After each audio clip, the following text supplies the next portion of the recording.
નમસ્કાર, ખબર ગુજરાત સાથે હું છું આપની સાથે ડોક્ટર મહેન્દ્ર જાદવ। વાત કરીએ સમાચારની તો રાજકોટથી મહત્વપૂર્ણ સમાચાર સામે આવી રહ્યા છે, જ્યાં જેતપુરમાં જન્માષ્ટમીના તહેવારને લઈને માર્કેટ યાર્ડ બંધ। જેતપુરમાં જન્માષ્ટમીના તહેવારને લઈને માર્કેટ યાર્ડ બંધ, ત્યારે જેતપુર વેપારી એસોસિએશન દ્વારા 6 દિવસ માર્કેટ યાર્ડ બંધ રાખવામાં કે જ્યાં જણસીની તમામ પ્રકારની આવક જાવક હરાજી બંધ રહેશે।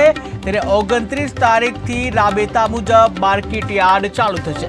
તો મહત્વપૂર્ણ સમાચાર સામે આવી રહ્યા છે કે જ્યાં જન્માષ્ટમીનો પર્વ નજીક આવી રહ્યો છે, ત્યારે જેતપુરમાં જન્માષ્ટમીના તહેવારને લઈને માર્કેટ યાર્ડ બંધ રાખવાનો નિર્ણય કરવામાં આવ્યો છે કે જ્યાં જેતપુર વેપારી એસોસિએશન દ્વારા 6 દિવસ માર્કેટ યાર્ડ બંધ રાખવાનો નિર્ણય કરાયો છે। ત્યારે જણસીની તમામ પ્રકારની આવક જાવક હરાજી બંધ રહેશે, જ્યાં 29 તારીખ સુધી રાબેતા મુજબ માર્કેટ યાર્ડ ચાલુ કરવામાં આવશે કે જ્યાં 29 તારીખથી રાબેતા મુજબ માર્કેટ યાર્ડને ચાલુ કરવામાં આવશે।